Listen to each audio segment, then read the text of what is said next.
Hello everyone, welcome back to my channel. If you are new here, my name is Carolyn. So today we're going to be talking about Disney College Program housing. Now I do want to preface this video with like a little caveat that I have not actually lived in Disney Program housing yet, so I can't speak to some of the like more minute details. Also apologies that I'm in my car.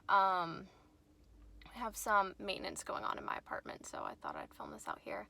But yes, with that being said, let's dive right into this video. So, Disney just recently, and when I say just recently, I mean like within the last year, at the time of the filming of this video, Disney just recently built a whole new CP program housing building complex. It's called Flamingo Crossings. It is incredible and shiny and brand spanking new. So in doing the Disney College program, you have two options for housing. You can opt into Disney program housing, or you can opt out and find your own housing elsewhere. I would recommend staying with Disney, like living on Disney property. They automatically take the rent out of your paycheck, so you don't have to worry about, saving that money aside every week. It's already allotted, which is fabulous. And you don't have to pay utilities, which is like incredible. Obviously, they do have like a little caveat with that. Like if you leave your light on 24/7 and you leave the shower running 24/7, which why would you? You will obviously have to like pay for that, but within reason, you don't have to pay utilities, which is, can you hear that? That was really loud. Which is obviously great. I don't know why. If you're moving down to Disney to work for Disney, unless you want to like extend your program or go full-time or part-time after it's over, I would recommend living on Disney property, because then you get to meet all your other CPs, and they have exclusive events like that you have to be a part of, like Disney housing to do. So I think, in my opinion, that it is worth it. With that being said, the rent is a little bit much, depending on what room style you have. So there are 3 available room types at Flamingo Crossings. Oh yeah, if you opt into Disney Programs housing, you have to live at Flamingo Crossings. But there are 3 room types. There is a 4x4, where you get your own private bedroom and private bathroom. There is a 4x2 where you have a private bedroom and a shared bathroom, and a 2x2 with a shared bedroom and a shared bathroom. Obviously, the 2x2 is the least expensive. Did somebody beep at me? Either way, for the 2x2, that rent is the cheapest.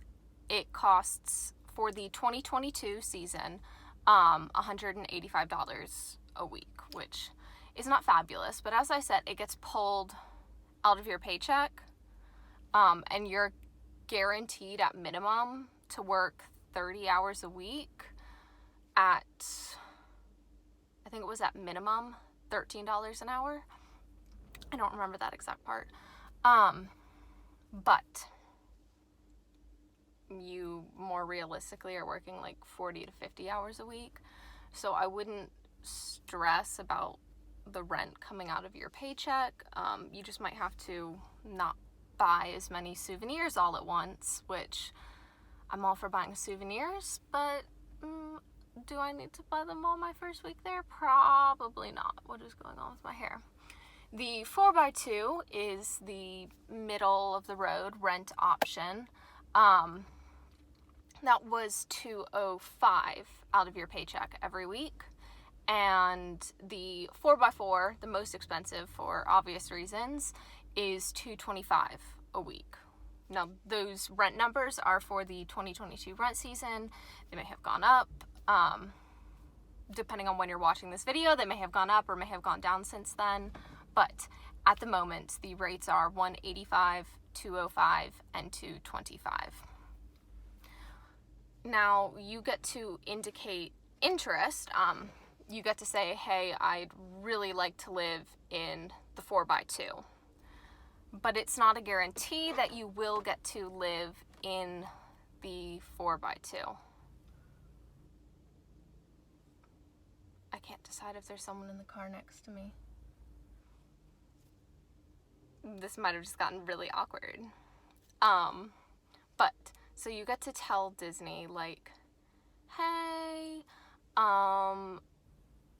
if you have the space, can you please put me in a 4x2? Because programs end at different dates and programs start at different dates, they can't guarantee you, your floor layout, exactly what you want, but they will do their best to make that happen. Another thing that you can request, but they can't confirm that it will happen, is roommate linking. So you can link with one at the moment, for the 2022 season. Could have changed, depending on when you're watching this video. I say a lot. You can request to link with a roommate. They have to have the same departure date as you. So I'm moving in January 10th and I'm staying through June 30th.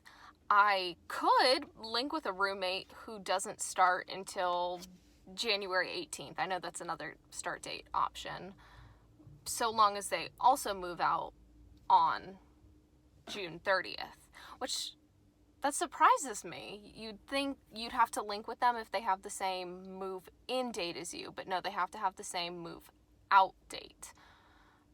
This is before program extensions and whatnot. Going in, you have to have the same departure date, so you can request to link with a single roommate. Your other two roommates will be ? Okay. Or you can say, surprise me. It's personal preference. I know a lot of people at least want to link with a roommate, so they maybe know, if you know someone going in or you've met someone on a Facebook group or something, it's a nice option because then you're not just completely thrown into, I'm living with 3 complete strangers. You know someone going in, but once again, it's not confirmed because people's move in and move out dates are, they vary and they overlap and yada, yada, yada. Disney can't say with 100% certainty that you will get to live with this person, but they will try very hard to make sure that you live with that person. When linking with a roommate, whoever links first is like, not the right word, but like in charge. Whoever requests to link with someone basically fills out the rest of the housing form, which all that is here is the ranking of what room layouts I want. Yeah. I don't exactly know why they do that, why only one person can fill out that form, but I'm sure it's just to reduce confusion and hassle and paperwork on their end. There's one really big final aspect to Disney housing, and that is on-site parking. So Disney does provide transportation to and from the Flamingo Crossing, the housing complex, to wherever your work location is. They have like a bus system. However, you can bring a car. Not required, but you can. I opted in to bring my car just because I don't want to worry about like the bus breaking down on the side of the road. I just feel more comfortable bringing my car. If you do bring your car, you do have to pay for a parking decal, and space is limited. All the people arriving through the end of 2021 were not able to bring a car because they did not have enough space for cars. But January arrivals could bring a car. I guess just because of fall versus spring move outs.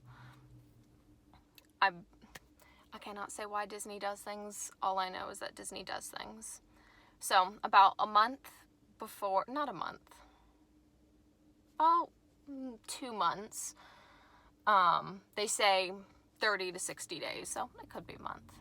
About 30 to 60 days before you move in, you will receive an email from Disney asking you to either opt in or out of program housing.